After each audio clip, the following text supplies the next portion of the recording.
Hybridisation हमें पढ़ने का नीड क्यों है, क्या जरूरी है हाइब्रिडेशन पढ़ना? तो VBT में कुछ चीज लिमिटेड हो गया था। क्या क्या लिमिटेशन में आ गया था? VBT ओवरलैपिंग के बारे में बता रहा था, और ओवरलैपिंग वो बोल रहा था PP का ज्यादा होगा और SP का कम होगा और SS का और कम होगा। तो इसके अनुसार से कई ऐसे बॉन्ड देखा गया कि ये वीक है ये स्ट्रॉन्ग है, लेकिन लैब में देखा गया तो इक्वल निकल गया।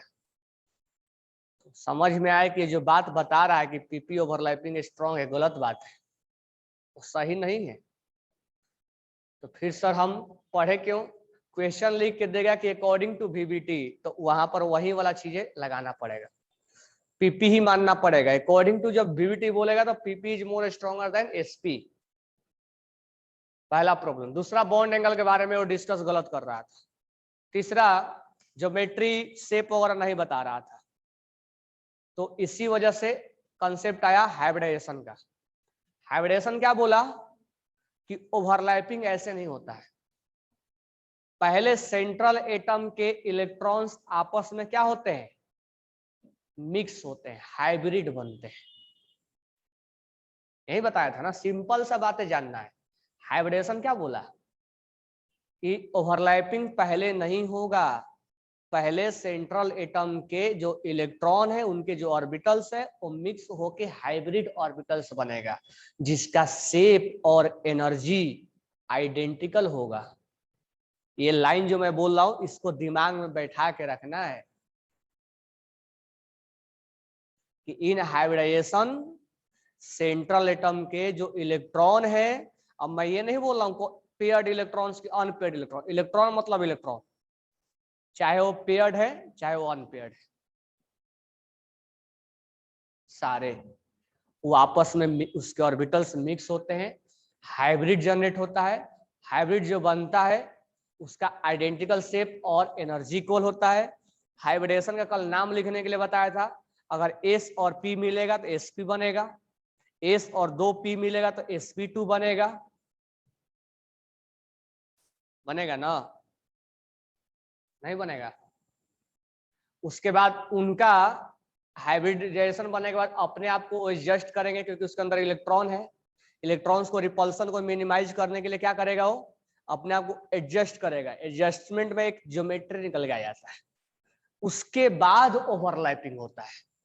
यानी ओवरलैपिंग का कॉन्सेप्ट VBT का गलत नहीं था, लेकिन उसमें और चीजें ऐड कर दिया गया कि फर्स्ट सेंट्रल एटम के जो हाइब्रिड ऑर्बिटल्स है वो हाइब्रिडाइज करेंगे, उसके बाद ओवरलैपिंग होगा। ठीक है ना? यही है क्यों VBT, क्यों हाइब्रिडेशन आया VBT के बाद, आने की क्या नीड है और हाइब्रिडेशन क्या बता रहा है। क्लियर दिमाग में रखना है कि बुक का लैंग्वेज पढ़ रहा हो, कुछ समझ में नहीं आ रहा है, बात सीधा सीधा है। अब हाइब्रिडेशन में हम अलग अलग एग्जांपल्स देख रहे थे, तो कल मैं BCl2 का और एक CH4 का बताया था, और भी मैं तुम्हें कुछ और एग्जांपल दिखा रहा हूं। अब मैं तुम्हें एग्जांपल दिखा रहा हूं BCl3 का। तो बोरॉन है, बोरॉन के आउटर सेल में कितने इलेक्ट्रॉन? 3। तो बताओ ये बोरॉन के जो आउटर सेल वाला इलेक्ट्रॉन है तीनों कहाँ के हैं? किस ऑर्बिटल्स, कहाँ के हैं मतलब किस ऑर्बिटल्स के हैं? बोरॉन के जो 3 इलेक्ट्रॉन है वो कहाँ के हैं? एक S का है और 2 P का है। बिल्कुल सही है। ये सब चीजें याद करके रिवाइज करके आओ, ये सब पढ़ाया हो ना? कहाँ पढ़ाया था? जब VBT पढ़ा रहा था। तो VBT का इसका मतलब वो गलत है, सब कुछ गलत नहीं है कि सब चीज छोड़ दिए और नया चीज पढ़ रहा है, ऐसा नहीं है। जो अब हमारे अंदर कुछ चीज कमियां होगी हम उसको दूर करेंगे ना, कि सब चीज सबको मिटा देंगे, जो अच्छाई है खराबी है सबको हटा देंगे क्या? नहीं ना, कुछ कमियां है उसको हम रिमूव करेंगे, या जो अच्छाई है उसको भी हटा देंगे, नया चीज अब बनते हैं। तो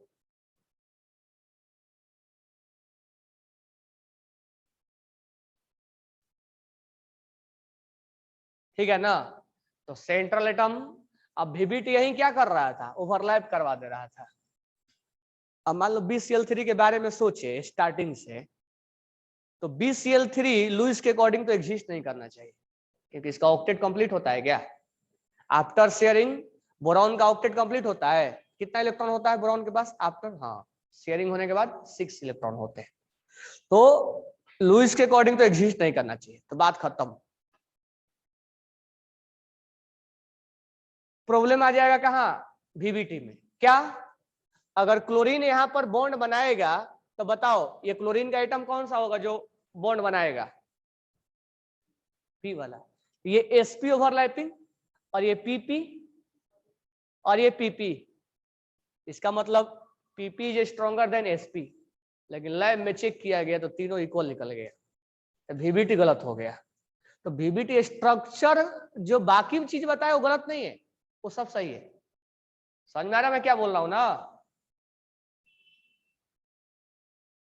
तो VBT ने जो बताया कि 3 बॉन्ड बनाएगा वो सब सही है, लेकिन जो बॉन्ड का स्ट्रेंथ है वो गलत बता रहा है कि ये स्ट्रॉन्ग होगा PP वाला और ये वीक होगा।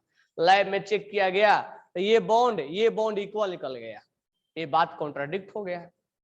तब नया आया कौन सा, हाइब्रिडेशन, बोला कि नहीं नहीं ओवरलैपिंग पहले मत कराओ, वो VBT से बोला कि देखो VBT पहले ओवरलैप नहीं करवाना है, पहले क्या होगा,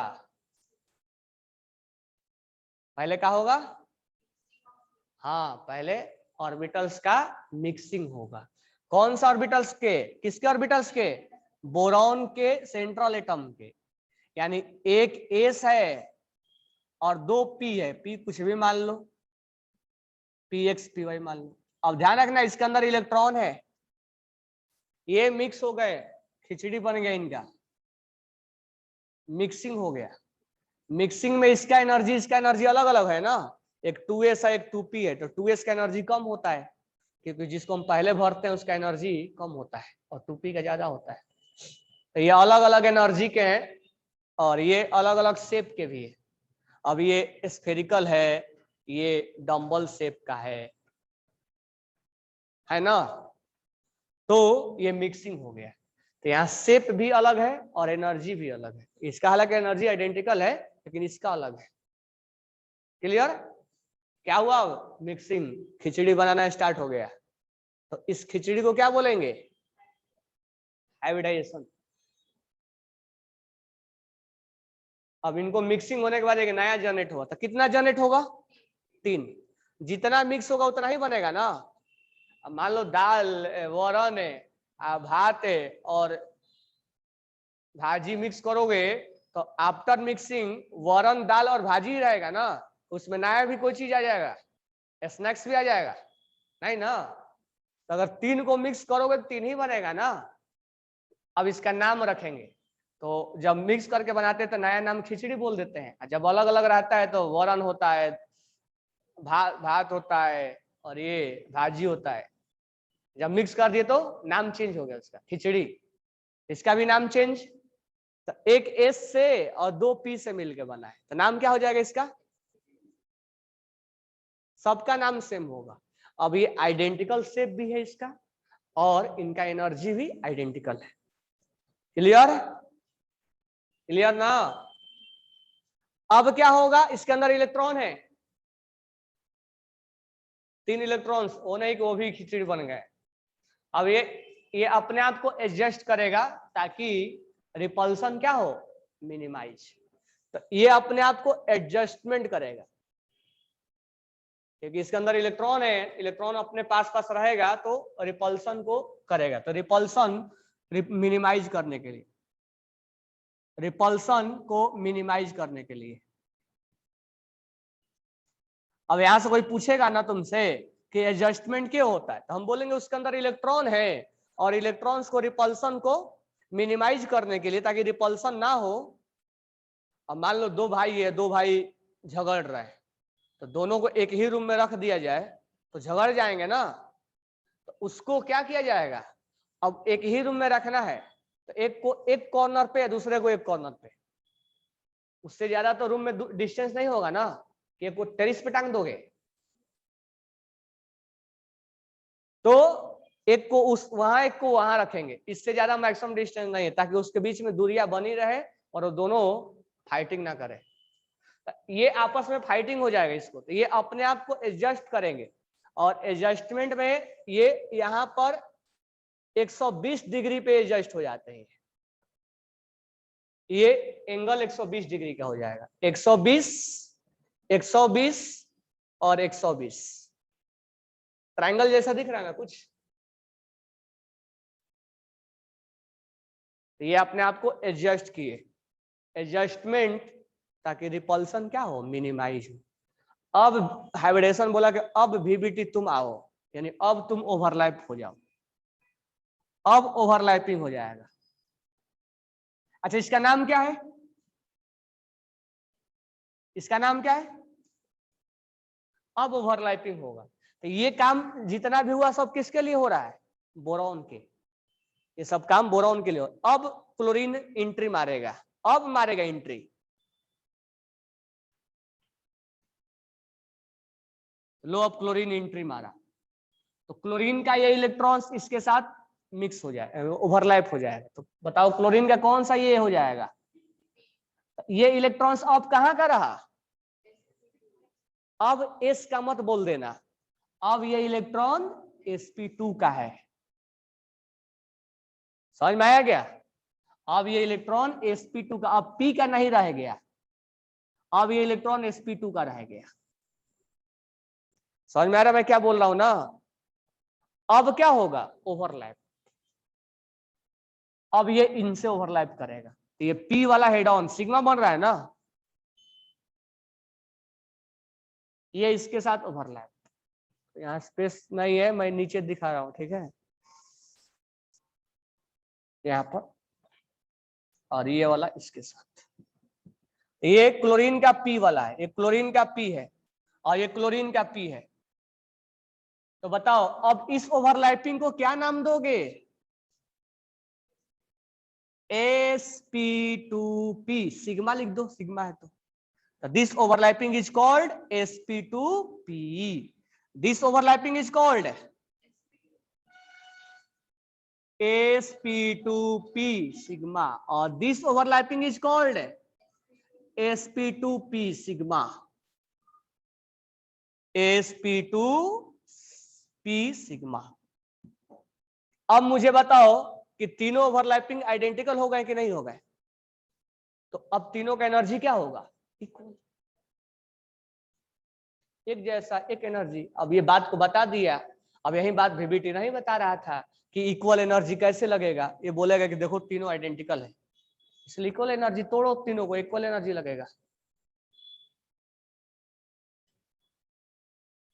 और यहां से जो ये ज्योमेट्री निकल के आया, इस ज्योमेट्री का हम नाम दे दें, इसी एडजस्टमेंट की वजह से ज्योमेट्री निकल के आया, और इस ज्योमेट्री का हम नाम दे देंगे ट्रायगोनल प्लेनर। ट्रायंगल के जैसा दिख रहा है ना, ट्रायगोनल प्लेनर, प्लेनर मतलब एक प्लेन में।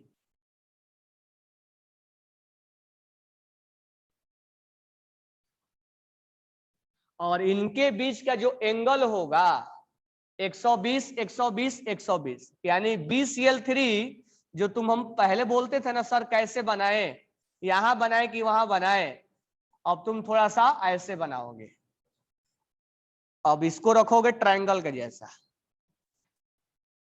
ये एंगल कितना है? 120, तो यानी क्लोरीन, बोरॉन और क्लोरीन का बॉन्ड एंगल 120 हो जाएगा, बॉन्ड एंगल। ये भी 120, टोटल 360 हो जाएगा, और ये भी 120। तो पूछा जाएगा कि BCl3 का ज्योमेट्री क्या है? तो BCl3 is trigonal planar and bond angle is 120। तुम जो बोलते सर बॉन्ड कैसे बनाए, तो बॉन्ड एक्चुअल में ऐसे बनाया जाता है, ये नहीं कि BCl3 ऐसे लिख दिए। अब ज्योमेट्री जब जान गए तो हम ऐसे क्यों लिखेंगे, ट्रायगोनल प्लेनर बना के लिखेंगे। हम पहले हम भी बोलते थे जैसा मन करो वैसा बनाओ। तो BCl3 ट्रायगोनल प्लेनर होगा और बॉन्ड एंगल 120 होगा, तीनों बॉन्ड एंगल इक्वल है। How to find bond angle? अब ये अपने आप को मान लो ये 3 है ऑर्बिटल्स, ये 3 है, ऐसे सोचो 3 है और इसमें इलेक्ट्रॉन है, इसको बोला जाए कि तुमको मैक्सिमम डिस्टेंस पर रखना है, तो इसको तुम इस दोनों को, तीनों को तुम्हें रखना है, एक ही तुम्हें स्ट्रक्चर मिलेगा कि 120 डिग्री से रख, 120 डिग्री से ज्यादा पर नहीं रख सकते हो इसको, ये 120 पे रहेगा, 120 पे रहेगा तो इसमें रिपल्सन क्या होगा, मिनिमम। तो ये एडजस्टमेंट करते समय इसमें एंगल आया कि ये इतना पे आता है, इसलिए एंगल 120 डिग्री आया। ये 120, ये 120 और ये 120, टोटल कितना हो गया 360।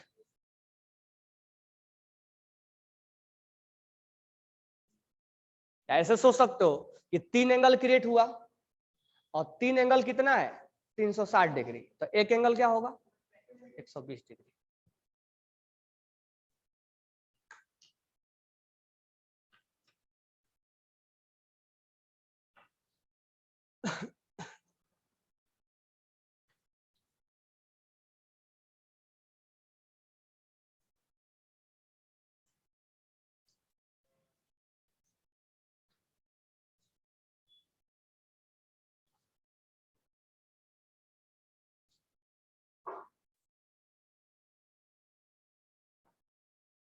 नहीं ऐसे नहीं निकालते, number of angle find 360 upon number of electron after, ऐसे नहीं, कोई फॉर्मूला नहीं है,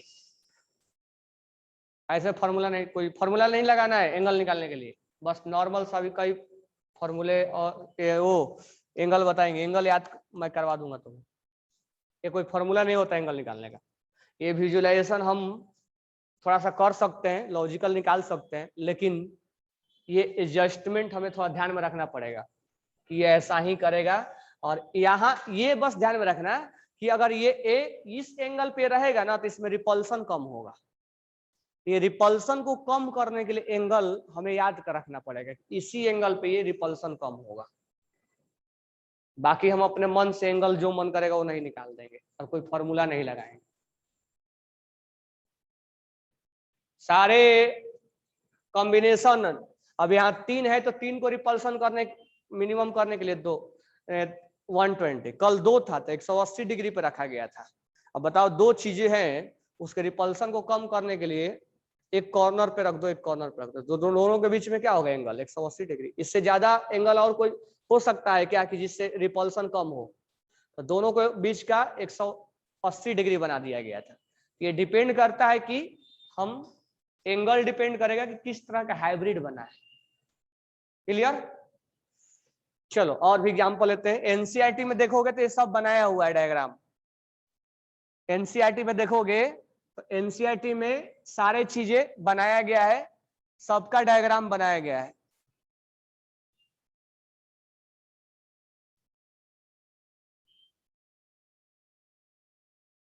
तो कुल मिला के जो एंगल है ना, एंगल हमें रटना ही पड़ेगा, ठीक है, और एंगल मतलब सब सारे स्ट्रक्चर के लिए रटना पड़ेगा, नहीं मैं बता रहा हूं कैसे करना है।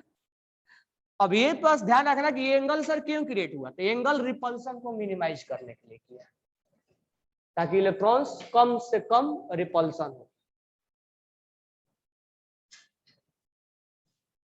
कोई डाउट नहीं है ना सर, हम अपने मन से कोई भी एंगल लिख देंगे क्या, नहीं, ये मान के चलेंगे कि हम कोई एंगल लिखेंगे तो हो सकता है उसमें रिपल्सन होगा, तो हम एंगल के बारे में एक बार लिखवाएंगे तुम्हें। तो कितने एग्जाम्पल हो गए, 4 ना, BCl3 बताया ना अभी, और कौन सा बताया, और कोई नहीं बताया है, किसका किसका हो गया, BCl2 हो गया, BCl3 हो गया, CH4 हो गया, H2 हो गया, 2 के लिए बता दिया, 3 के लिए बता दिया, 4 के लिए भी बता दिया, 5 के लिए अब देखो। तो नेक्स्ट एग्जांपल लिखना PCl5, फास्फोरस के आउटर सेल में कितने इलेक्ट्रॉन, तो बताओ ये 5 इलेक्ट्रॉन्स कौन से हैं, कहाँ के हैं, बताओ फास्फोरस के 5 इलेक्ट्रॉन कहाँ के हैं,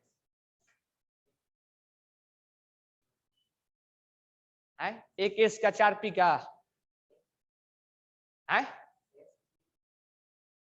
देख के बताओ VBT में जहां बॉन्ड बनवाया था कि फास्फोरस का 5 इलेक्ट्रॉन्स कहाँ का है?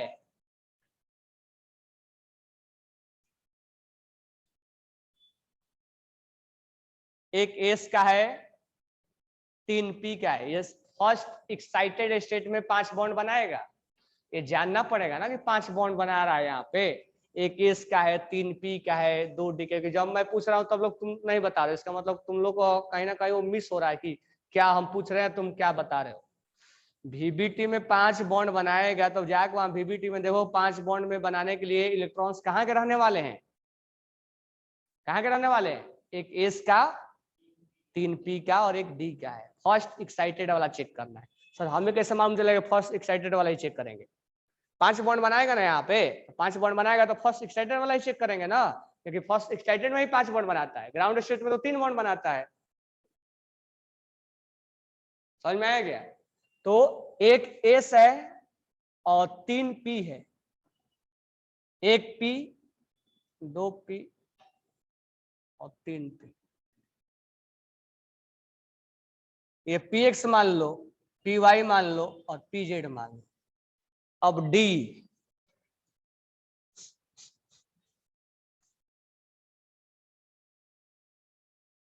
डी में कितने ऑर्बिटल्स होते हैं? 5 होते हैं ना। ऑर्बिटल्स मतलब बॉक्स। कितने बॉक्स? 5। नाम क्या क्या बताया था? डी,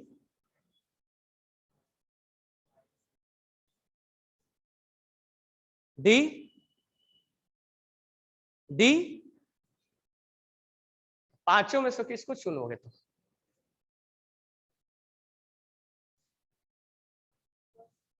तो अभी चुनो तुम इसको, मैं रीजन बताऊंगा बाद में। और हमेशा तुम इसी को चुनोगे। अगर डी में से केवल एक को चुनना होगा तो तुम DZ² को चुनोगे। रीजन आगे एक्सप्लेन करेंगे क्यों ऐसा, बाद में बताते हैं। पहले चुन लो कि DZ² को। और ये कई बार पूछा गया है, नीट में कई बार एक क्वेश्चन आया है कि डी में से किसको पहले चुना जाएगा। देखो पहले इसको चुना जाएगा। अगर 2 डी आएगा तो इसको चुना जाएगा, मतलब इसको भी और इसको भी। ऐसा क्यों वो बाद में बताता हूं।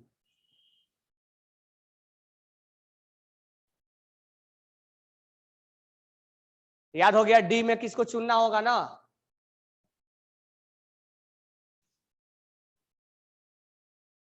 डी में हम DZ² को चुनेंगे।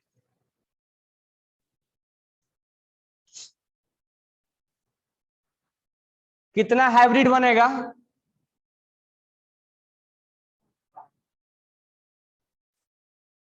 यहाँ एनर्जी सबका अलग अलग है ना। एनर्जी सबका अलग अलग है। डी का, इसका, ये तीनों का तो इक्वल होगा। 5 बनेगा। जितना मिलेगा उतना ही बनेगा। नाम क्या होगा इसका? sp3। सबका नाम सेम होगा ना?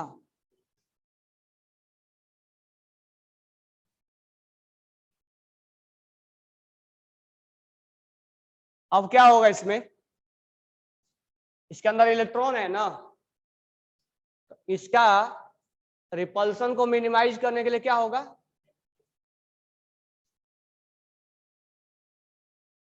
एडजस्टमेंट को ध्यान में रखना है। जैसे मैं करवा रहा हूं वैसे एडजस्ट होगा।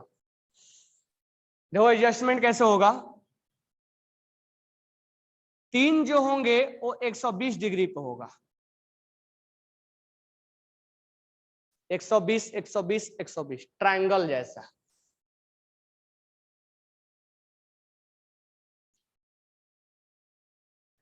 और 2 जो होगा वो एक यहां होगा 180 डिग्री पे, ऐसे ऐसे होगा। वो बोर्ड से बाहर निकला हुआ, बोर्ड से बाहर निकला हुआ। जैसे सोच सकते हो, समझ में आ रहा है? बोर्ड से बाहर निकला हुआ ऐसे। और 5वां जो होगा इसके पीछे से बाहर निकला होगा। जैसे मान लो ये ट्रायंगल है, ये ट्रायंगल है, 1 2 3, एक ऐसे होगा और एक कहां होगा, पीछे होगा ऐसे, एक ऐसे निकला होगा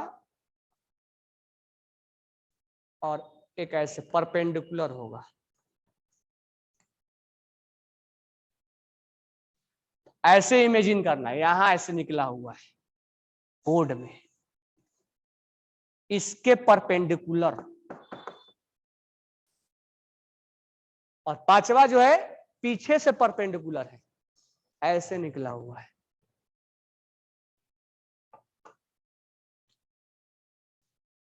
हैं? तो मैं परपेंडिकुलर को 3D में तो दिखा नहीं पाऊंगा, तो इसलिए जो ऐसे निकला हुआ है उसको मैं ऐसे लिख रहा हूं। थोड़ा सा इसको ऐसे बना देता हूं।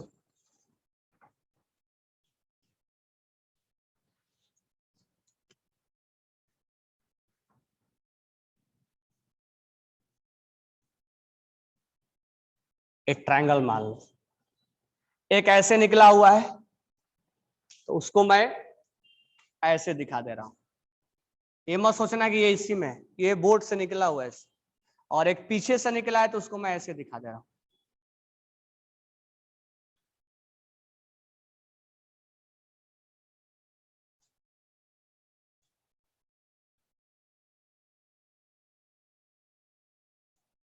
What is the angle in 3D? इस लड़के को मैं 50 बार बोला हूं, पूरा पढ़ा लेने दो तो बताएंगे।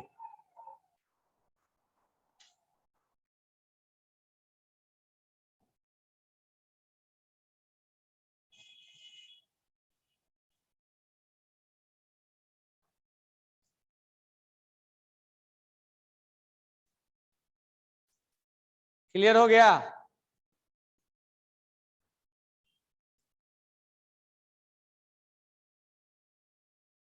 कोई डाउट नहीं है ना? अब ये एडजस्ट हो गया, ठीक है। तो अभी तक क्या हुआ, अब क्या होगा, ओवरलैपिंग। तो बताओ क्लोरीन का इलेक्ट्रॉन्स कहाँ के हैं, ठीक है। तो मैं अब छोटा छोटा बना दे रहा हूं, ये जो है ये ट्रायंगल, ये वाला मैं बना रहा हूं ट्रायंगल, तो इनके बीच का एंगल क्या होगा, 120 120 120, है ना। जो यहां पर है वो इसके साथ कितने डिग्री का एंगल बनाएगा, बनाएगा ना।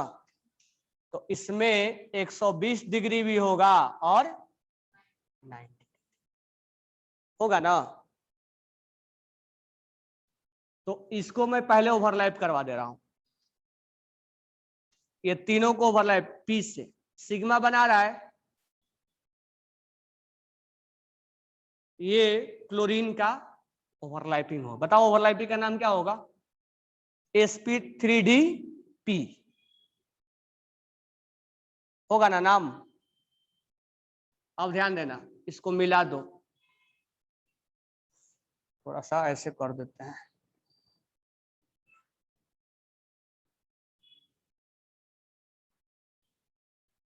एक ट्रायंगल जैसा दिख रहा है ना। अब एक ओवरलैपिंग ऐसे होगा, उसको मैं ऐसे दिखा रहा हूं, यहां ये सोच लेना इधर हो रहा है ओवरलैपिंग, हेड ऑन ही है, इसमें पैरेलल का कोई सवाल ही नहीं है, पैरेलल पाई नहीं पार्टिसिपेट करता, वो आगे बताता हूं। और एक जो पीछे है वो ऐसे कर रहा है। तो कुल मिला के अगर मैं बनाऊं तो PCl3 का एक बॉन्ड ये वाला, एक बॉन्ड ये वाला, एक बॉन्ड ये वाला, एक ट्रायंगल बना दिया, और एक बॉन्ड यहां होगा और एक बॉन्ड पीछे होगा, ठीक है। तो इसमें 120 डिग्री भी होगा और 90 डिग्री भी होगा।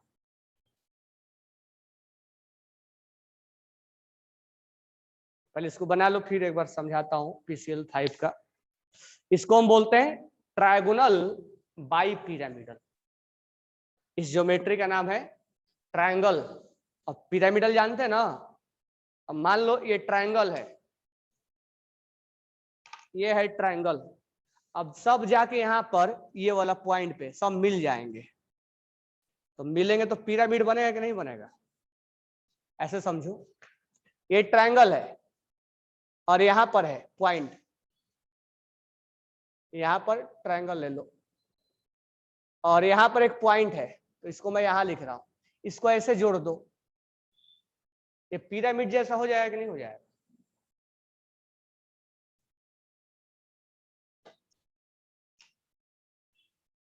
तो ये बन गया ट्रायगोनल बाई पिरामिडल। ये पिरामिड एक तरफ है, अब दोनों तरफ होगा ना, ट्रायंगल के ऊपर भी है नीचे भी है, तो दोनों तरफ है, तो ट्रायंगुलर बाई पिरामिडल। इसको TBP बोलते हैं, ट्रायंगुलर बाई पिरामिडल।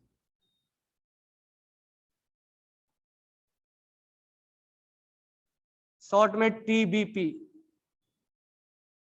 ठीक है, पहले इसको लिख लो, फिर केवल इस बात को समझाते हैं, एंगल और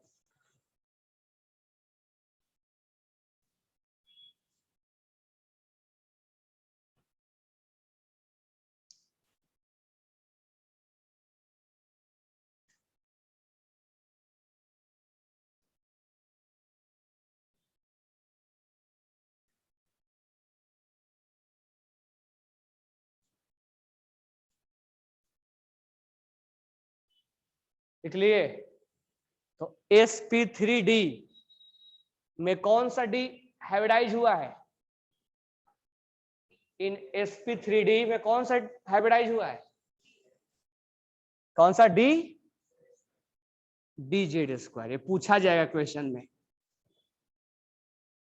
चलो थोड़ा सा हम इस पे, अब ये जो ओवरलैपिंग हो रहा है उस पर हम बात अब नहीं कर रहे हैं, ठीक है? कि ओवरलैपिंग कैसे हो, थोड़ा सा PCl5 पे बात करते हैं डायरेक्ट। PCl5 पे अब डायरेक्ट बात करते हैं। देखो यहां ध्यान से, PCl5 में फास्फोरस बॉन्ड ऐसे बनाएगा, एक क्लोरीन, एक क्लोरीन और एक क्लोरीन, ठीक है? 3 क्लोरीन बॉन्ड बना दिया। इसको तुम अगर मिलाओगे तो ये ट्रायंगल जैसा दिखेगा, दिखेगा? तो 3 बॉन्ड अभी बनाया, तो इस क्लोरीन, फास्फोरस और क्लोरीन के बीच में बॉन्ड एंगल कितना है?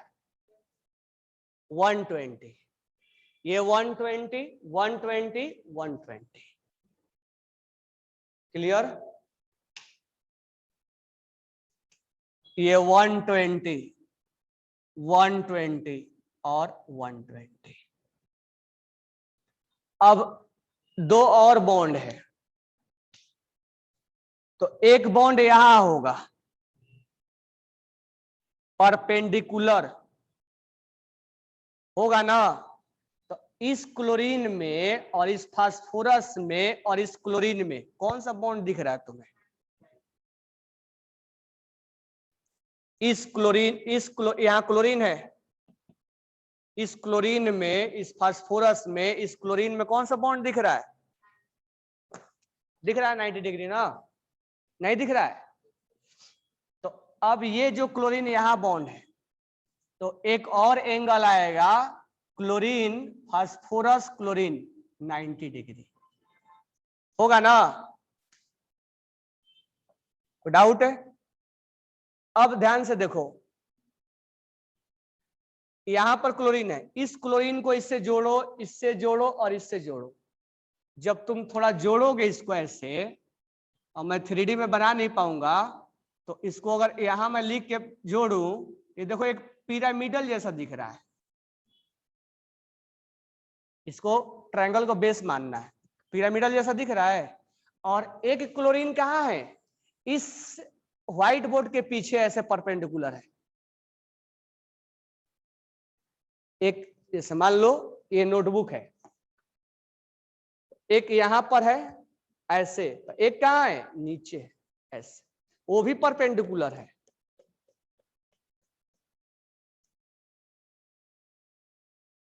क्लियर?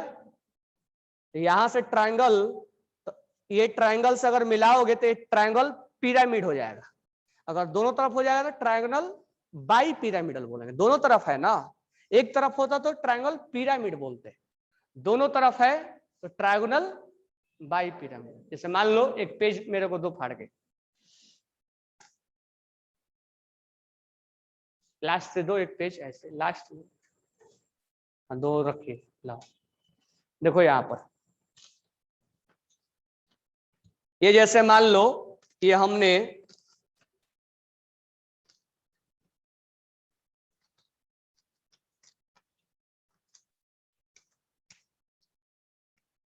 ये मान लो हमने ट्रायंगल बना दिया,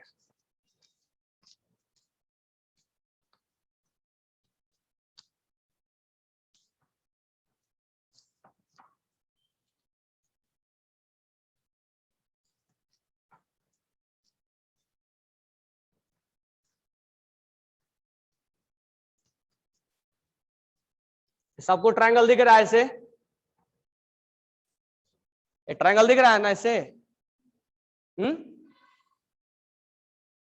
सबको ट्रायंगल दिख रहा है, बीच में है फास्फोरस। क्लियर? एक बॉन्ड यहां बना, एक बॉन्ड यहां बना और एक बॉन्ड यहां बना। अगर इनको इसके टॉप पॉइंट से अगर ऐड कर दोगे, मिला दोगे तो ट्रायंगल जैसा दिख रहा है। इसको इससे मिला दो, इसको इससे मिला दो, इसको इससे मिला दो, क्या दिख गया है? ट्रायंगल जैसा। यहां क्लोरीन है, यहां क्लोरीन है, यहां क्लोरीन है ना? सबको दिख गया नहीं ट्रायंगल जैसा है?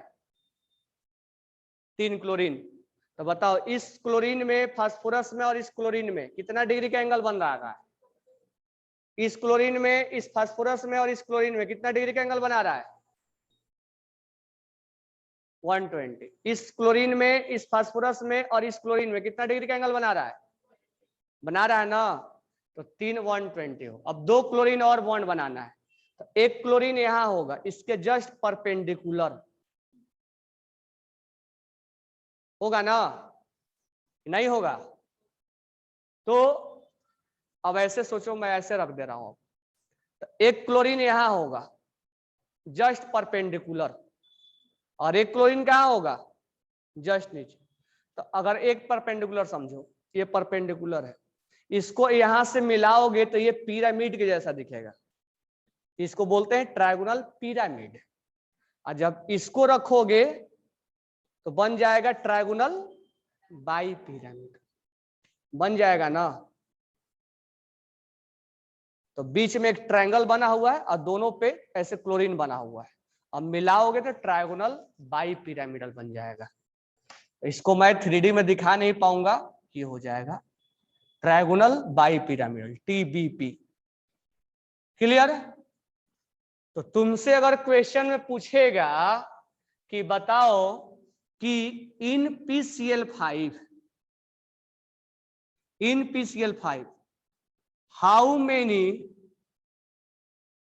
90 degree angle formed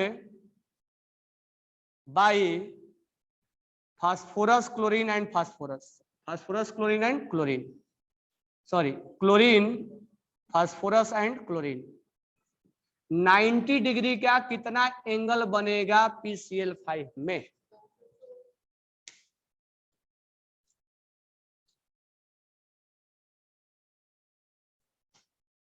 ninety degree का कितना एंगल बनेगा? कितना? कौन कौन?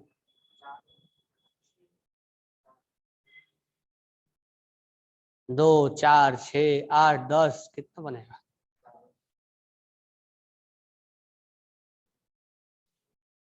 दो कौन कौन बनेगा? एक गधेड़े, मैं डायग्राम इतना क्यों दिखाया तुम्हें? ये डायग्राम मैं बोर्ड पे बनाया, ये डायग्राम फिर ये पेपर लेके समझाया, ये दो बोलने के लिए। दिमाग नाम का चीज नहीं है क्या?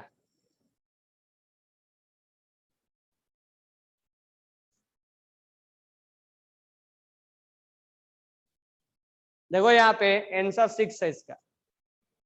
ये मैं पेज पे क्यों समझाया था, यहाँ ध्यान दो। अगर ये क्लोरीन है, यहाँ यहाँ है, तो ये क्लोरीन, ये फास्फोरस, ये क्लोरीन, कितना डिग्री का एंगल बनाया? कितना डिग्री? ये क्लोरीन, ये फास्फोरस और ये क्लोरीन, कितने डिग्री का एंगल बनाया है?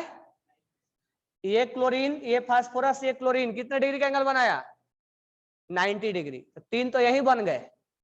अब 3 पीछे लेके जाओ, तो पीछे वाला जो क्लोरीन होगा, ये आगे ही मान लो उसको भी, तो वो भी तो 3 बनाएगा।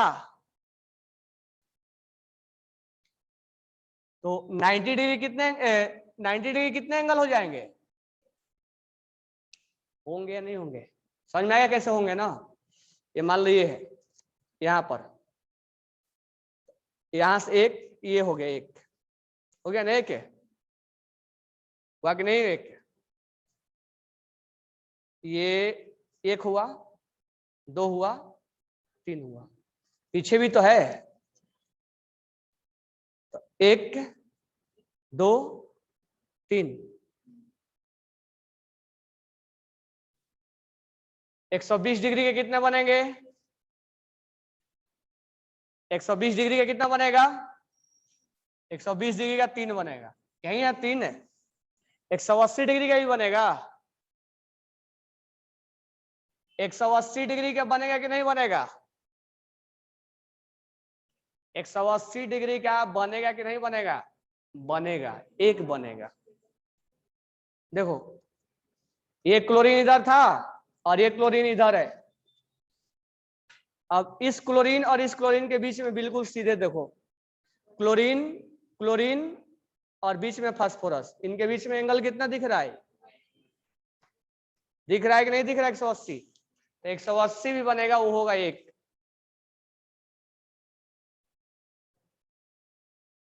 है क्या बोल रहे हो? 180 का कैसे? ऊपर से और एक, कौन कौन बताना जरा। हाँ,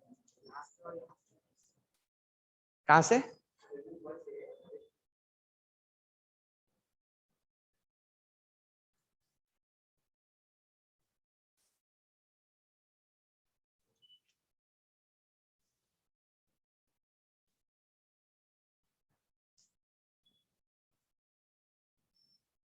कितने डिग्री का एंगल बन रहा है? 100। हम 2 बोलेंगे, 2 बन रहा है यहां से भी।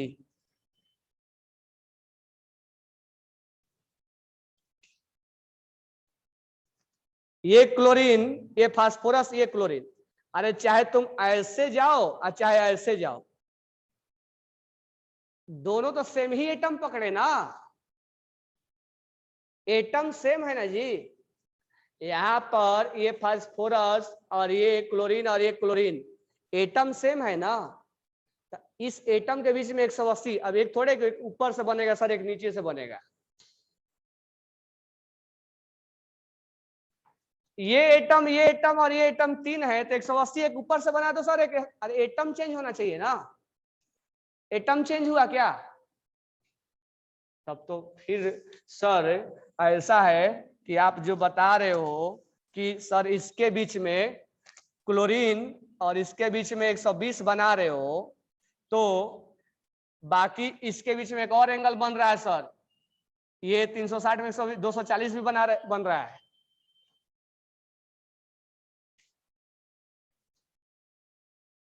एक ही बोलेंगे, एक ही बनेगा। ठीक है, एटम चेंज नहीं हुआ तो एंगल भी वही रहेगा। मुझे ये बताओ, ये एंगल समझ में आ गया? कोई डाउट है? कोई डाउट नहीं है ना? चलो अब बोर्ड भरो। क्या हम हर बार ये सब लिख लिए ना कि नहीं लिखे हो? बैठ के रामायण का प्रवचन थोड़े सुन रहे हो, या बोलूंगा लिखने के लिए तब लिखोगे? हैं? रामायण का प्रवचन चल रहा है।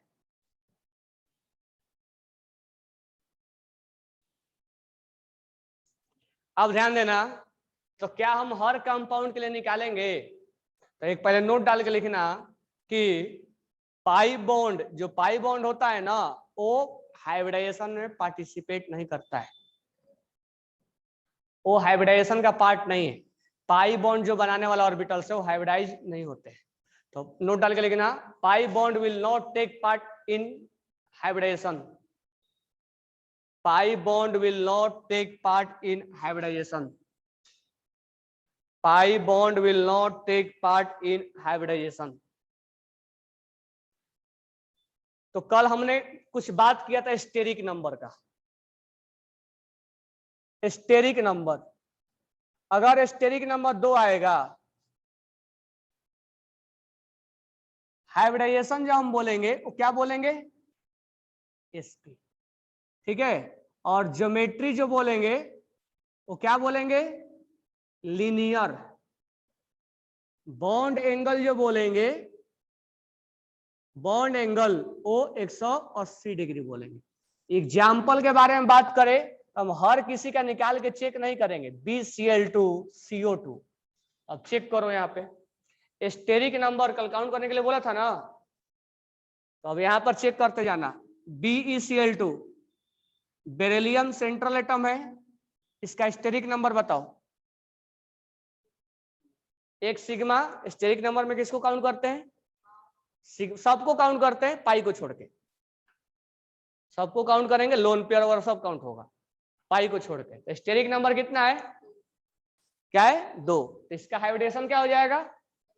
अब हम मान के चलेंगे कि बेरिलियम का एक S और एक P क्या हुआ होगा? मिक्सिंग। तो जो इतना फुल पत्ती बना रहे थे वो हमारा बैकग्राउंड में चलेगा, वो समझने के लिए। अब डायरेक्ट हम किसी भी कंपाउंड का डायरेक्ट बोलेंगे, यही होता है। तो इसका S और इसका P आपस में मिक्स हुआ होगा, इसके बीच के एंगल कितना होगा?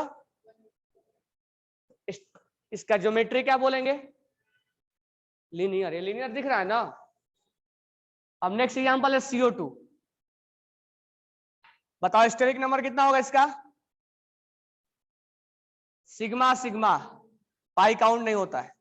कितना स्टेरिक नंबर? 2। तो इसका एक S और एक P हाइब्रिडाइज हुआ होगा, यानी सेंट्रल एटम का हाइब्रिडेशन क्या होगा? तो हर बार हम निकालेंगे नहीं। ज्योमेट्री क्या होगा इसका? कैसा दिख रहा है ये? एंगल बताओ इसके बीच का। हर बार हम हर क्या फुल पत्ती नहीं बनाएंगे कि हर का फुल पत्ती बना के दिखा रहे हैं। सबका बना के एक दिखा दिया मैंने। अब हम डायरेक्ट इस चीज को बात करेंगे, ठीक है। और इसको हम प्लेनर बोलेंगे। प्लेनर मतलब प्लेन में, प्लेन मतलब जैसे ये व्हाइट बोर्ड है। अब स्टेरिक नंबर 3 अगर है तो हाइब्रिडेशन बताओ क्या होगा? ज्योमेट्री बताओ क्या होगा? ट्रायगोनल प्लेनर, नाम भी है प्लेनर तो प्लेन में होगा। बॉन्ड एंगल बताओ कितना होगा? Example BF3 BCl3 BBr3 BI3 AlCl3, ये सब है। तो एक मैं बता दे रहा हूं AlCl3 का। बताओ अल्युमिनियम का स्टेरिक नंबर बताओ। एक गधेड़े, ज्योमेट्री बताया नहीं इसका? ज्योमेट्री बताया ना लीनियर का। BCl3 का ज्योमेट्री कैसे होगा बताया था? नहीं बताया था? सबका एक एग्जाम्पल बता चुका हूं मैं, बस एक 6 वाला बाकी है। 2 का भी बता दिया हूं, 3 का भी बता दिया, 4 का भी बता दिया, 5 का भी बता दिया, 6 वाला एक बाकी है, लास्ट में भी बताता हूं। तो ये स्टेरिक नंबर कितना होगा? 3 होगा ना। हाइब्रिडेशन क्या होगा? तो इसका ज्योमेट्री क्या होगा? ठीक है। और एंगल क्या होगा? होगा ना। और ये सब एग्जाम्पल है। तो जो मैं बताया ऐसा नहीं कि वो एक के लिए बताया, जहां जहां वो 3 बॉन्ड होगा वो सबके लिए वैसा ही होगा। तो ऐसा नहीं कि सर केवल BCl3 के बताए थे, बाकी के लिए तो बता ही नहीं, बाकी के लिए वैसा ही होगा। ठीक है, 4 के लिए, 4 के लिए बताओ हाइब्रिडेशन क्या होगा। और इसका ज्योमेट्री को बोलते हैं टेट्राहेड्रल। इसको मैं थोड़ा सा अलग से समझा दूंगा कि टेट्राहेड्रल क्यों बोलते हैं। ये 3D स्ट्रक्चर होता है। अच्छा, ये प्लेनर है कि नॉन प्लेनर है? प्लेनर है कि नॉन प्लेनर है? नाम भी क्लियर है, ट्रायगोनल प्लेनर। तो ट्रायंगल प्लेन में होता है कि नहीं होता है? ट्रायंगल क्या होगा, प्लेन में होगा ना, यस ना? बताओ ट्रायंगल पे ये बॉन्ड याद रखना, मैं अभी इसको बारे में अलग से बता दूंगा ये बॉन्ड एंगल इतना क्यों होता है। इसका एग्जांपल CH4 बताया था, CH4 वाला। और बताओ एग्जांपल, यहाँ 4 बॉन्ड बनता है, SiCl4, CCl4। ठीक है, जहां जहां 4 बॉन्ड, जैसे मान लो CCl4 है, तो बताओ कार्बन का स्टेरिक नंबर कितना होगा? 4 होगा ना। इसका ज्योमेट्री टेट्राहेड्रल होगा। यहाँ पर आए NH4+ का, वही कोऑर्डिनेट वाला ही होगा, स्टेरिक नंबर 4 ही होगा। यहाँ पर मैं वो एग्जांपल नहीं ले रहा हूं जहां पर लोन पेयर है, मैं यहाँ लोन पेयर वाला एक भी एग्जांपल कंसीडर नहीं कर रहा हूँ। क्यों? उसमें प्रॉब्लम है, उसका बाद में बताएंगे उसमें प्रॉब्लम क्या है। जैसे वाटर में है 4 लेकिन हम नहीं ले रहे हैं, वाटर में होता है 4, तो स्टेरिक नंबर 4 हो जाएगा इसका, 1 2 3 4। लोन पेयर भी काउंट होगा ना, लेकिन हम ज्योमेट्री में यहाँ गलत बता देंगे, क्योंकि लोन पेयर हाइब्रिडेशन जहां पर लोन पेयर होता है उसका ज्योमेट्री सही नहीं बताता, इसका ये प्रॉब्लम है। 5, तो 5 के लिए क्या होगा? sp3। ज्योमेट्री बताओ क्या बताया था 5 के लिए? PCl5 का एग्जांपल लेके बताया था ना, एक एक एग्जांपल सब लेके बता दिया हूं। Trigonal bi pyramidal. Bond angle क्या होगा? 120 भी होगा, 90 भी होगा और 180 भी होगा। सर ऑप्शन में सब रहेगा? हाँ सब रहेगा। PCl5 होगा ना, PCl5। और बताओ एग्जांपल। हाँ PF5। ठीक है, और 5 वाला जितने भी होंगे सब। नेक्स्ट है 6 वाला होता है sp3d2। अच्छा, इसमें D कौन सा यूज होगा? हाँ, तो ये पूछा जाता है। और ये प्लेनर है कि नॉन प्लेनर है? ये क्या है? ये 3D में है। प्लेनर मतलब 2D, और ये किस में है? 3D में, मतलब नॉन प्लेनर है। ये मैं समझा दूंगा कैसे नॉन प्लेनर है। और ये भी 3D में है, मतलब ये नॉन प्लेनर है, क्योंकि सोचो ट्रायंगल है और बाई पिरामिडल है। 3D में आया कि नहीं आया? ट्रायंगल तो मान लो चलो प्लेन में है और ये निकल गया ऐसे। 6 के लिए इसका होता भी, इसका एग्जांपल मैं तुम्हें समझाया नहीं हूं, इसका होता ऑक्टाहेड्रल। इसका मैं एग्जांपल अभी समझा रहा हूं, और इसमें केवल बॉन्ड एंगल 90 डिग्री होंगे और 180 डिग्री होगा। कैसे होगा मैं समझाता हूं अभी। SF6 ये भी 3D में है। 7 sp3d3, ये होता है pentagonal bi pyramidal. Pentagonal by pyramid, ये भी एग्जांपल मैं समझाया नहीं। ये एंगल होता है 70 डिग्री, 90 डिग्री और 180 डिग्री, ये दोनों मैं समझा रहा हूं।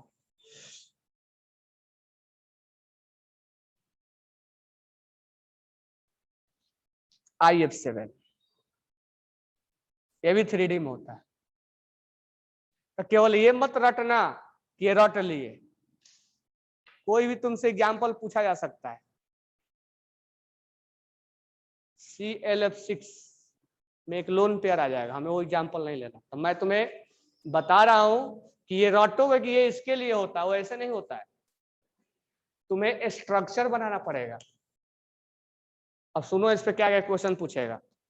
तुमसे पूछेगा कि हाइब्रिडेशन बताओ, एक कंपाउंड दे देगा, तो तुम क्या करोगे, उसका स्ट्रक्चर बनाओगे, स्ट्रक्चर के बाद स्टेरिक नंबर निकालोगे, स्टेरिक नंबर निकालने के बाद उसका तुम हाइब्रिडेशन, sp3 क्यों 4 क्यों नहीं,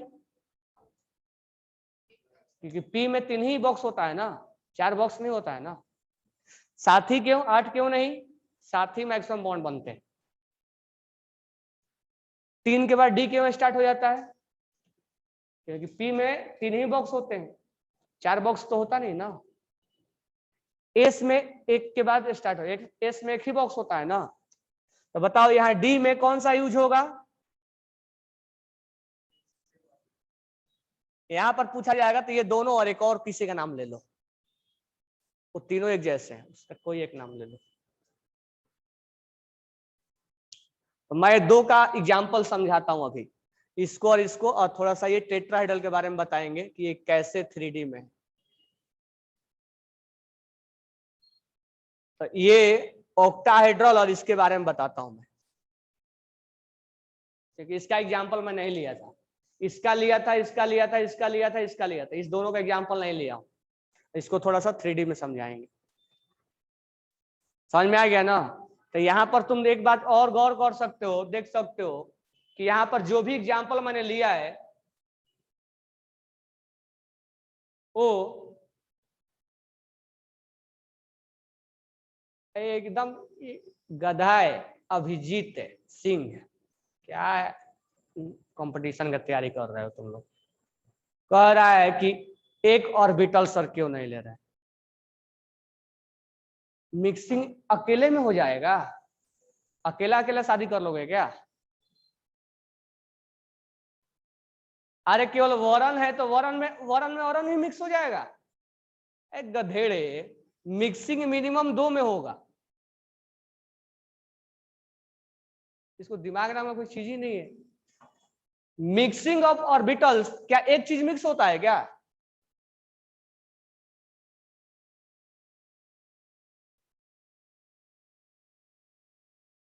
सर एक क्यों नहीं है, अरे एक मिक्स होगा क्या, मिनिमम मिक्स होने के लिए 2 चाहिए ना।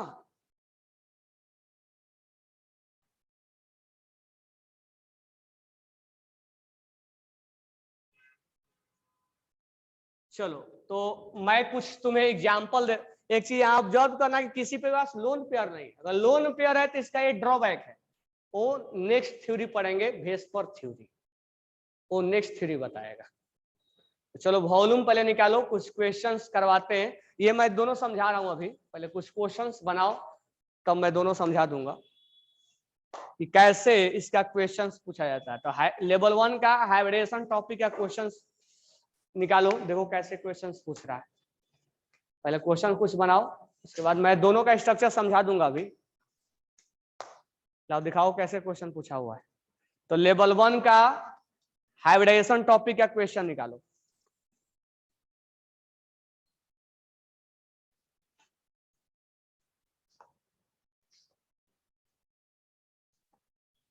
कौन सा पेज पर है, 60। अच्छा एक चीज और है, रुक जाओ पहले एक चीज और बता लेता हूं तब आगे बनाना। अब एक चीज और लिख लो, हालांकि तुम अगर मैथ के हो स्टूडेंट, अगर थोड़ा सा दिमाग है तो बता सकते हो। अगर मान लो एसपी है, हाइब्रिडेशन एसपी है, तो इसमें एस परसेंटेज कितना है, मतलब एस का कैरेक्टर, जैसे चावल भात को और दाल को मिक्स कर दिया गया, खिचड़ी बना दिया गया, तो भात का परसेंटेज कितना है और वरण का परसेंटेज कितना है, होंगे ना। तो यहां पर एस की संख्या देखना है, एस कितना है 1, और टोटल कितना है संख्या 2, एक एस है और एक पी है, और परसेंटेज निकालना है तो एस कितना परसेंट आ गया, पी कितना होगा, होगा ना। अब मान लो sp2 है, तो एस परसेंटेज निकालना है, एस कितना है, तो बताओ एस की संख्या कितना है, 1 है ना, और टोटल संख्या कितना है 2 ये है और 1 ये है, 3 इंटू कितना परसेंट हो जाएगा? पी का परसेंटेज बताओ। तो 100 में से माइनस कर दो, नहीं तो क्या करो 2/3 इंटू 100 कर दो, आ जाएगा ना। ये आगे निकालना कितना आएगा, या 100 में से माइनस कर दो, कितना आ जाएगा 34, ये हो जाएगा 66 पॉइंट। हाँ सही है ना। अब sp3 में s का परसेंटेज बताओ। s की संख्या कितना है, टोटल संख्या कितना है, 3 ये और 1 ये, 4 इंटू 100, तो कितना हो गया। अब p परसेंटेज बताओ 75, या 3/4 इंटू क्या कर दो, या 100 में से माइनस कर दो, इसको कितना आ जाएगा। अब मान लो इसी तरह से पूछा जाएगा कि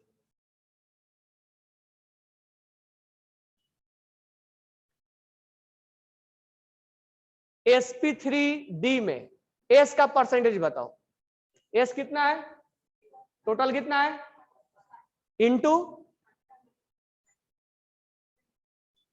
अब डायरेक्ट p 80 नहीं बोल देंगे, d भी है इसमें, तो p का परसेंटेज कितना होगा, कितना हो जाएगा ये।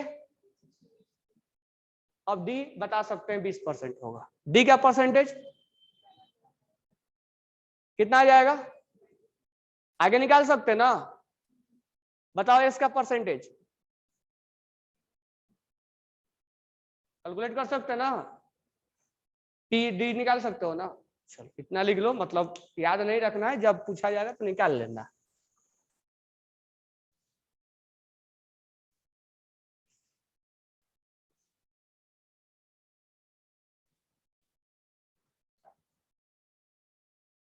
अब इसका, अब ये क्यों निकाला जाता है, तो इसका हम बाद में यूज करते हैं, इसका एप्लीकेशन है। एस परसेंटेज ज्यादा है तो क्या होगा, पी परसेंटेज ज्यादा है तो क्या होगा। चलो अब थोड़ा सा हाइब्रिडेशन, अभी हाइब्रिडेशन खत्म नहीं हुआ है, हाइब्रिडेशन में कुछ क्वेश्चंस ट्राई करते हैं कि क्या क्वेश्चन पूछेगा हमसे। अब देखो पेज नंबर निकालो 62, level 1 class work, daily basis पे जितना मैं पढ़ाऊं उतना क्वेश्चंस बनाने। पहला क्वेश्चन पढ़ो, S character in hybrid orbital central atom present molecular shape octahedron. कह रहा है कि एक मॉलिक्यूल्स है जिसका ज्योमेट्री ऑक्टाहेड्रल या ऑक्टाहेड्रॉन लिख दिया है, ऑक्टाहेड्रल बन रहा है, कोई भी एक मॉलिक्यूल्स है, तो बताओ ऑक्टाहेड्रल बनने वाला मॉलिक्यूल्स का ज्योमेट्री हाइब्रिडेशन क्या होगा, sp3d, 3 4 sp3d2 होगा, 6 है ना, 6 से बनता है, स्टेरिक नंबर 6 से। तो ऑक्टाहेड्रॉन में जो बॉक्स में जाओगे तो ऑक्टाहेड्रॉन में हाइब्रिडेशन ये है। अब इसमें बताओ एस कैरेक्टर क्या है, जो मैं छोड़ दिया था वही पूछा है, तो एस कैरेक्टर क्या होगा, एक 1 है डिवाइड बाई इंटू ये 50 और ये 3, 16.6 के आसपास आएगा। क्लियर है। क्वेश्चन में ज्योमेट्री दिया, ज्योमेट्री से हाइब्रिडेशन के पास बॉक्स में जाना है, बॉक्स जो लिखवाया है ना वहां जाना है, तो जहाँ ऑक्टाहेड्रल जहाँ है ना, ऑक्टाहेड्रल में हाइब्रिडेशन पता किए, हाइब्रिडेशन में इस परसेंटेज पता किए। नेक्स्ट क्वेश्चन है, hybrid orbitals list percentage S का किसमें है, सबसे एस लेस परसेंटेज में किसमें है ना, सबसे ज्यादा किसमें होगा,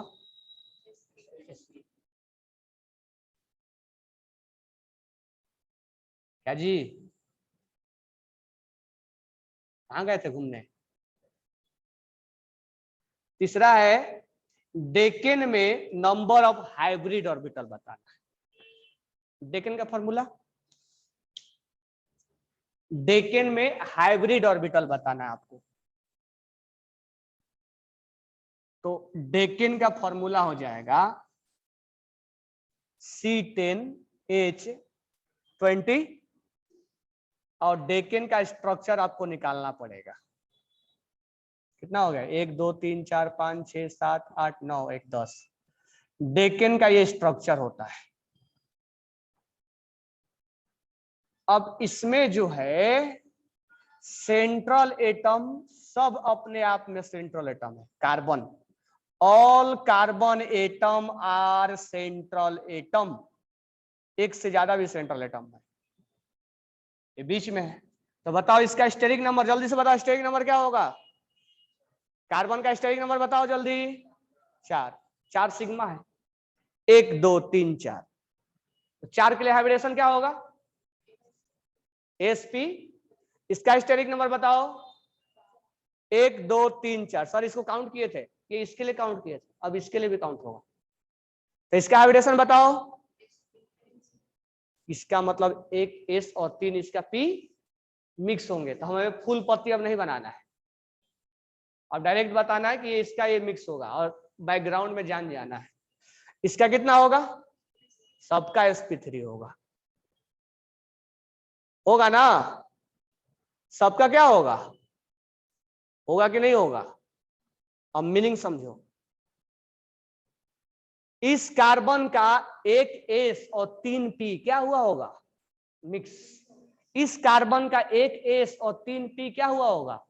मिक्स। तो टोटल कार्बन के, अच्छा इसका कितने ऑर्बिटल्स मिक्स हो रहे हैं? 4 हो रहा है ना? तो टोटल 10 कार्बन के कितने मिक्स होंगे?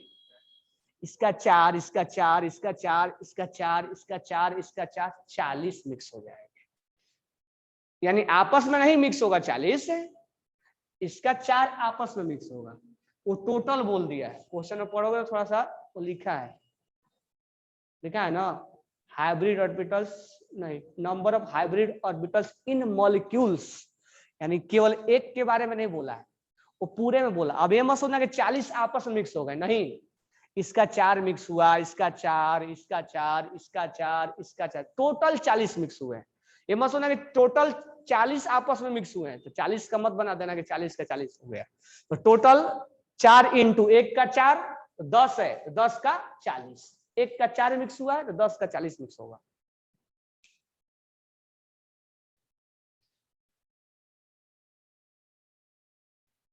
नेक्स्ट बताओ, hybridisation of nitrate ions. Nitrate ions का फॉर्मूला क्या होता है? NO3। Nitrate ions NO3 bond बनाने आता है ना?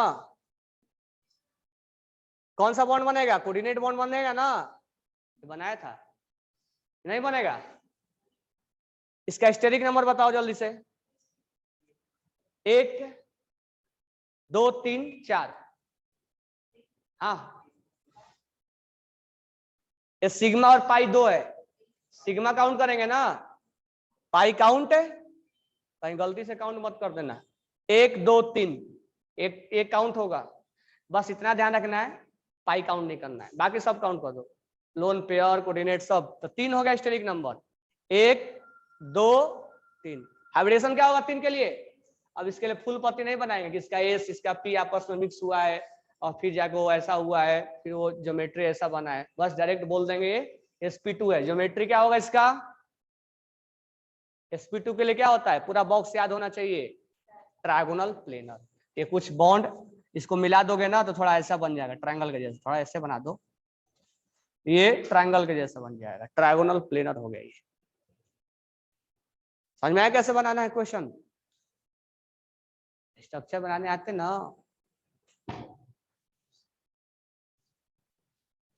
क्लियर ना कैसे बनाना है? चलो नेक्स्ट बताओ, नेक्स्ट क्या है? Next iodine heptafluoride. Iodine heptafluoride का फॉर्मूला IF7। हेप्टा मतलब 7, आयोडीन और फ्लोरीन मतलब, तो बताओ आयोडीन हेप्टाफ्लोराइड का स्टेरिक नंबर बताओ, जल्दी से बताओ स्टेरिक नंबर। अरे स्टेरिक नंबर पूछ रहा हूं मैं। 7 के लिए हाइब्रिडेशन क्या होगा? sp3 d3। तुम जो पावर में लगा है ना इंडेक्स में, उसको काउंट करोगे तो 7 आ जाता है।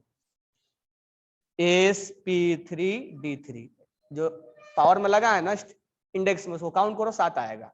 3 6 1 7।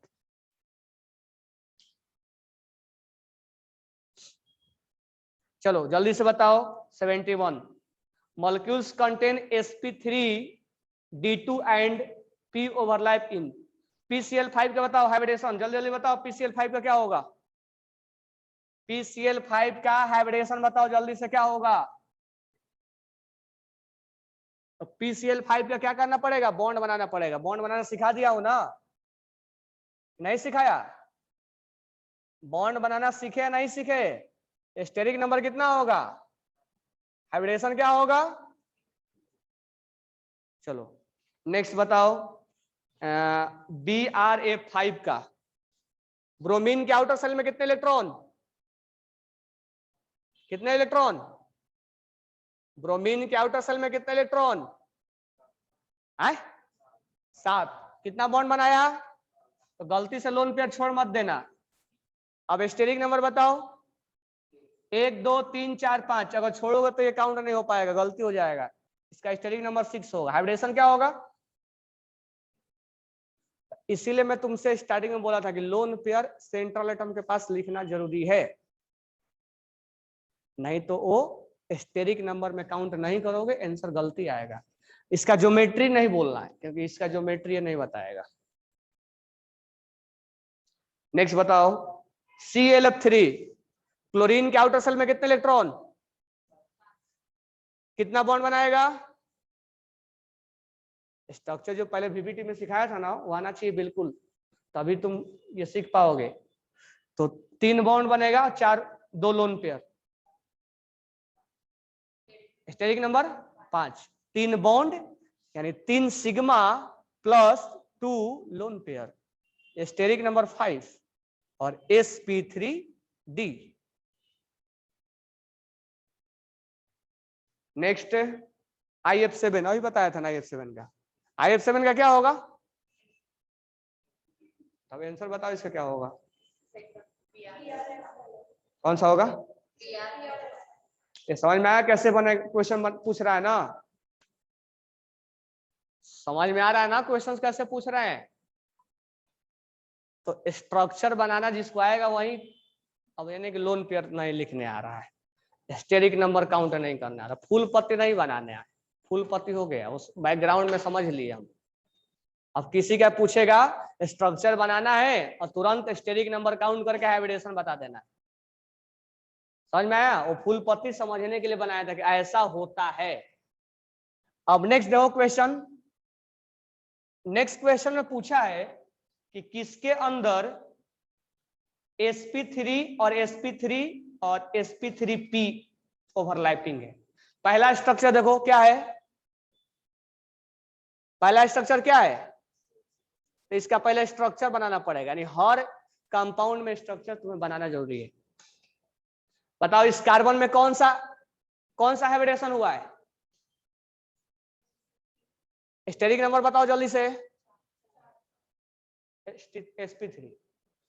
इस कार्बन में कौन सा हाइब्रिडेशन हुआ है, इसका भी 4, 1 2 3 4। ठीक, तो ये अब इलेक्ट्रॉन्स किसी s का और किसी p का नहीं रह गया।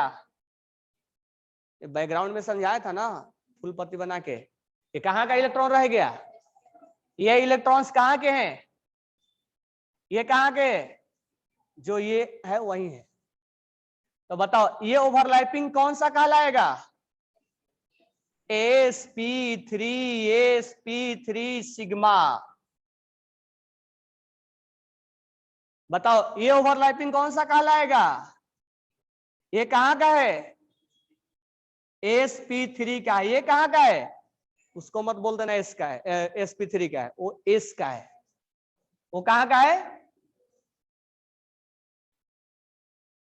इसको लिखो, ये अच्छा क्वेश्चन है। इसको और 1 2 चीजें और बताता हूं। सर ये कैसे समझ में आया कि ये मिक्स, ये सेंट्रल एटम का है, सेंट्रल एटम का है। तो 2 सेंट्रल एटम के एटम आपस में ओवरलैप हुए हैं, तो ये भी हाइब्रिडाइज है और ये भी हाइब्रिडाइज है। लेकिन ये साइड वाला एटम हाइब्रिडाइज है ना। सर सिग्मा कब लेंगे? अरे गधे, जब सिंगल बॉन्ड है तो सिग्मा लेंगे। पाई को तो हम लिखते नहीं ना। सिग्मा जब सिंगल है तो सिग्मा लेंगे। पाई को तो हम कभी हाइब्रिडेशन में काउंट ही नहीं करते। तो मुझे ये बताओ इस स्ट्रक्चर में कितने sp3s ओवरलैपिंग है? How many sp3s overlapping? How many sp3s overlapping? 6. This one, this one, this one, this one, this one, this one. How many sp3 overlapping है ना? तो क्या इसमें sp3 ओवरलैपिंग है? क्या sp3p ओवरलैपिंग है क्या, जो क्वेश्चन में पूछ रहा है? नहीं है ना, ये नहीं होगा। अब आगे आ जाओ। Next sp3 ch3 cho। समझ में आ रहा ना क्या है ये? नेक्स्ट देखो, नेक्स्ट है cs3cho। तो पहले स्ट्रक्चर बनाना है, इसीलिए स्ट्रक्चर VBT में हम सीख लिए थे।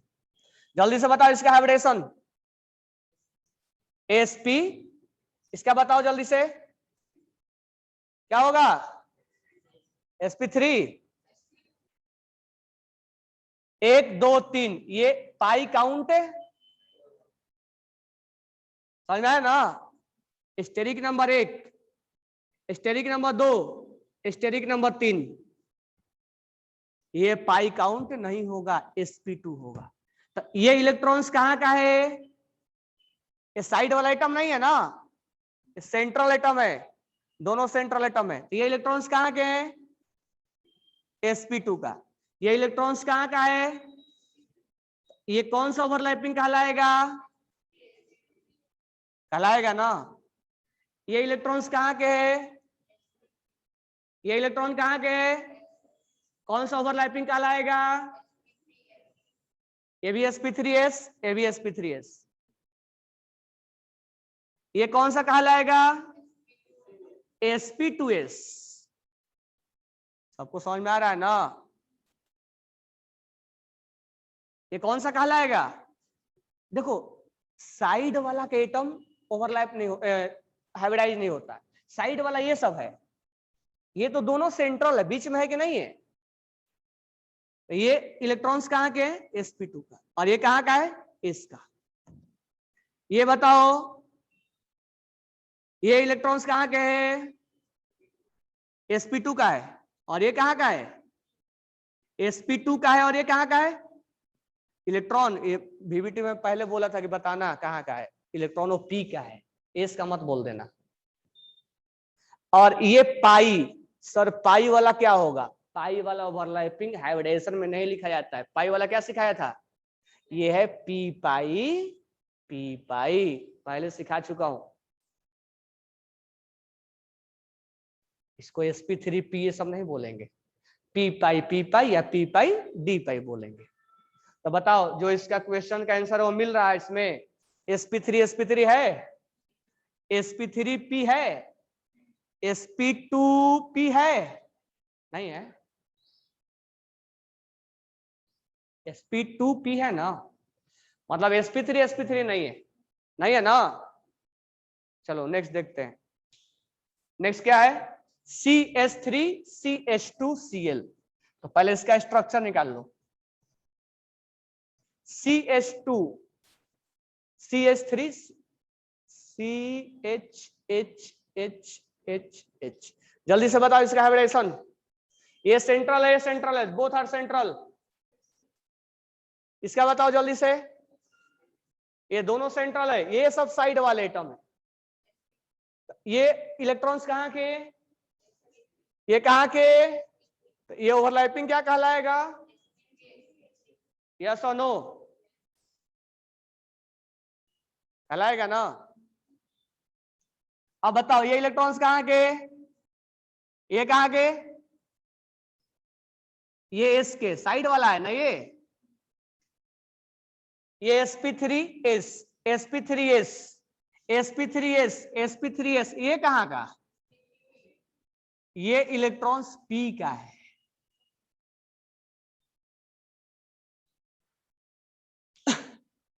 क्या समझ में आया?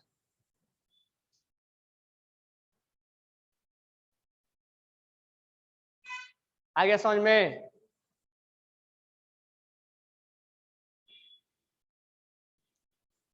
चलो तो इसको घर पे आज ट्राई करना, फिर मैं आगे क्वेश्चंस कैसे बनाए जाएंगे वो कल बताऊंगा।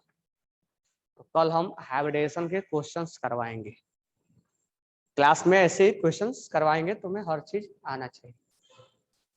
तो ओवरलैपिंग क्लियर हो गया? नहीं है, आधा अधूरा क्लियर है।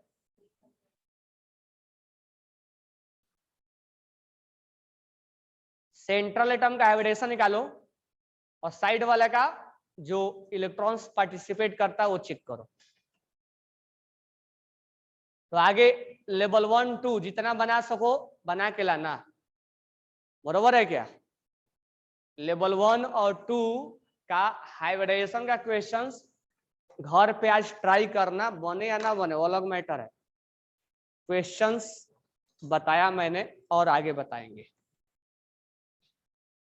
ठीक है? तभी और हाइब्रिडेशन में छोटा छोटा क्वेश्चंस बाकी है, से प्योर ऑर्बिटल्स आएगा, इम्प्योर ऑर्बिटल्स आएगा, उसका मीनिंग क्या होता है वो सब धीरे धीरे आगे बताएंगे। तो इसके रिगार्डिंग क्वेश्चंस करना, ठीक है ना? इसके रिगार्डिंग क्वेश्चंस हाइब्रिडेशन निकाल लो, ज्योमेट्री क्या है, बॉन्ड एंगल क्या है, कितने डिग्री का बॉन्ड एंगल है, सब जो चार्ट बनवाया आज उसको याद कर लेना। डी में कौन सा यूज होता है, D2 में कौन सा यूज होगा, ओवरलैपिंग का टाइप कैसे निकालेंगे, ये जो अभी बताया ना वो चार्ट में नहीं था, इसलिए मैं एक क्वेश्चन बनवाया कि तुम ओवरलैपिंग का टाइप सीखो, कैसे ओवरलैपिंग कहलाता है। तो हाइब्रिडेशन और ज्योमेट्री निकालना, बॉन्ड एंगल निकालना उस चार्ट में क्लियर करवा दिया था। ये अभी जो क्वेश्चंस प्रैक्टिस करवाया ये ओवरलैपिंग का मीनिंग बताया, कैसे ओवरलैपिंग हो। VBT is important to solve hybridization.